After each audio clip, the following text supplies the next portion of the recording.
वो कैसे कैसे कटेगी मंजुल रात, पूरन की सुन ले सतवाणी रे। कैसे कैसे कटेगी मंजुल रात, पूरन की सुन ले सतवाणी।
अगर मुक्ति होती है तो जिंदे की होती है, मुर्दे की नहीं होती। और मुर्दे को चिंता किस बात का, न तो रोग है, न भूख लगे, न प्यास लगे, न जाडो लगे, न सुख हुए न दुख हुए। मुर्दा कभी सुख दुखी होता देखा है? न भूख लगे न प्यास लगे, कछु लगे वो तो अमर है। शरीर तो परिवर्तनशील है, पर आप और अमन को तो सुख दुख की अनुभूति होती है कि नहीं होती है? क्यों होती है? मन है। अगर मन चले जाए न तो सुख है न दुख है। कभी ये कह नहीं मन लाग्यो लाग्यो मेरो यार फकीरी में, मन मस्त हुआ तब क्यों बोले। तो कहने का मतलब मन के कारण ही तो बीमार है। अगर कोई मुक्त होएगा तो जीवित ही तो होएगा। और जीवित मुक्त कब होएगा? जब उसका अहंकार गिर जाए, उसका मैं गिर जाए। क्योंकि जब मैं था तो हरि नहीं, और जब हरि था तो मैं नहीं। और प्रेम गली अति साकरी जामे दो न सरा। अरे सत्संग महिमा बड़ी रे जगत में, जीवन मुक्ति हो। सत्संग महिमा बड़ी जगत में, जीवन मुक्ति हो। सत्संग महिमा बड़ी रे जगत में, जीवन मुक्ति हो। हरि सत्संग महिमा बड़ी जगत में, जीवन मुक्ति हो।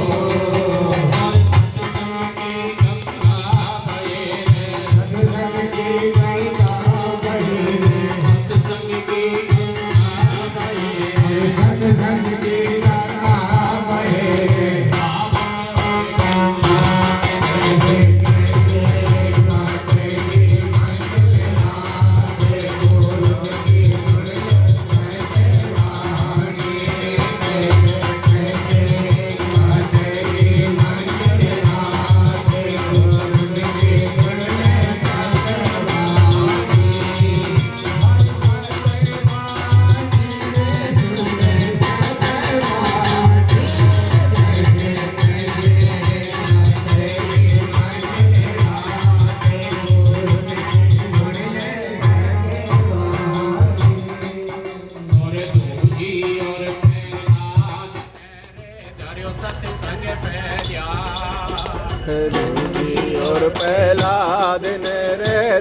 सत्संग में जा। प्रहलाद मेरे धर्म सत्संग में जा। दूधी और प्रहलाद रे जय सत्संग में जा। आवागमन से निमट गया जी। आवागमन से निमट गया रे। आवागमन से निमट गया जी। आवागमन से निमट गया रे। जियो में जान कैसे कैसे आने गुरु की सुन सके कहानी। कैसे कैसे काटेगी मंगल रात गुरु की सुन सके कहानी। हर सके वाणी सुन सके वाणी। कैसे कैसे काटेगी मंगल रात गुरु की सुन सके कहानी। प्रहलाद और दूजी 5 साल की अवस्था में जगे कि नहीं जगे? गिनती है नहीं 51, 52, 53, 54, 55, 56, 57 और 58 फिर गिनती बदलेगी विजेंद्र 59 60 चालू हो गया कि नहीं? फिर भी हम जग नहीं पाते। एक तो राक्षस कुल में बालक जन्म लेने वाला वो जग गया 5 साल की अवस्था। और ध्रुव जी का तो देखो मानव कुल में जन्म हुआ है और वो जगा। आप और हम जग नहीं पा रहे। और जाने तवई जीव जब जागा तब के लिए निकल गए कि नहीं निकल गए? और 6 महीना में हरि के दर्शन किए। और हमारा तो 6 महीना क्या 6 जन्म क्या हजारों जन्म निकल भी जाए फिर भी हम बेक्या हो या दूसरा को भी बेकांगा कि नहीं बेका कहने के इत उत भटके तुमड़ी सो डट ने घर का ने घाट का धोबी का कुत्ता। तो अगर जब तक आपकी नजर वन की तरफ नहीं होएगी, मैं ये नहीं कह रहा हूं क्योंकि आज तो वन में रहना बड़ा भारी कठिन है, माछर खा जाए सारे, पर घर में रहते हुए भी अगर मन को वन बना लिया जाए तब भी ठीक है। अब मन को वन कैसे बनाओगे? जब भगवान का नाम लोगे तभी तो बनाओगे कि नहीं?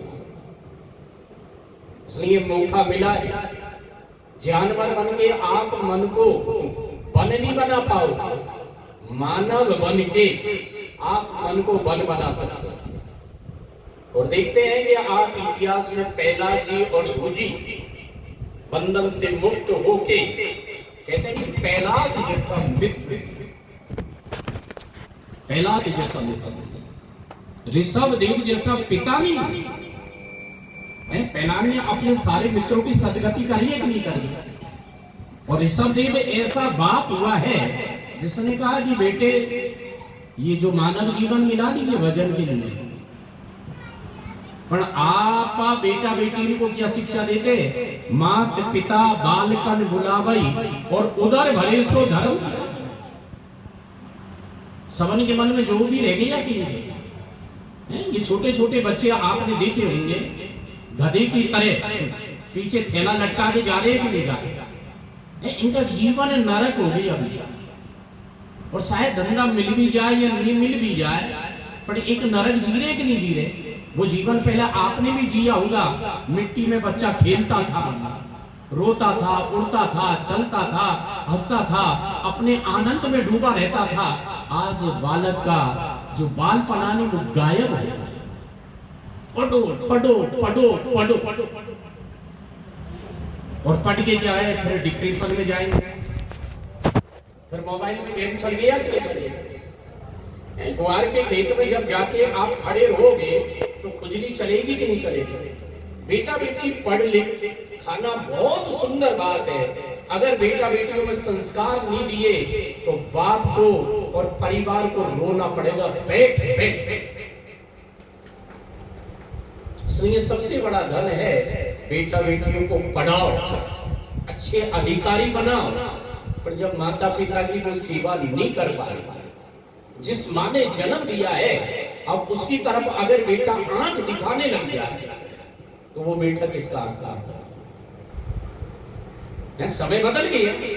उसका कारण क्या है कि हमने संस्कार नहीं दिए। धूजी की मां ने, सुनीति ने अपने बेटे को संस्कार दिया। उसने कहा कि बेटा उत्तान पाद की गोद में बैठने से कोई लाभ नहीं। उस अनंत कोटि ब्रह्मांड नायक जो एक नहीं करोड़ों ब्रह्मांडों की रचना क्षण भर में कर सकता है, उसकी गोद में बैठ। और जब उसकी गोद में बैठेगा तो गोद का जो रस मिलेगा, जो बड़े बड़े योगी, बड़े बड़े मुनि, बड़े बड़े धीरों को नहीं मिल पाया पुत्र, वो रस तुझे मिलेगा। रात भर माँ ने उसको शिक्षा दी और सुबह जंगल की यात्रा के लिए चल दिया कि नहीं चल दिया। और गुरु कौन मिलता है? ऋषि नारद। आज कमाई करने वाले तो बहुत है, कुकर बाटी भूख 1.25 रुपये दे, पर नारद जैसा गुरु, नारद जैसा आपने देखा होगा। पूज्य पाद कबीर का नाम सुना होगा। कबीर का पुत्र ग्वालियर में सत्संग करने जाता है और सत्संग करके जब वो लौटने लगा, धनपति ने उसकी पागड़ी में, जिसको पाग कहते, पागड़ी कहते हैं, उसमें हीरा बांध दिया। उसने कहा कि हम आपको नहीं दे रहे, आपकी पाग को दे रहे हैं।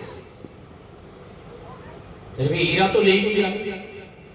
अब चाहे पाग में हीरा हो, चाहे जेब में हीरा हो, चाहे तिजोरी में हीरा हो, उसका सुमरन होएगा कि नहीं होएगा?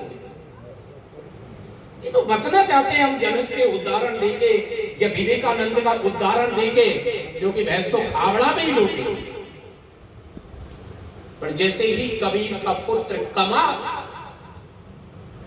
अपने बाप के पास पहुंच, और श्री कबीरदास जी ने पुत्र से पूछा, क्या कमाई करके लाया है बेटे? तो बाप की नजर गई हीरे पे। बाप हो तो कबीर जैसा।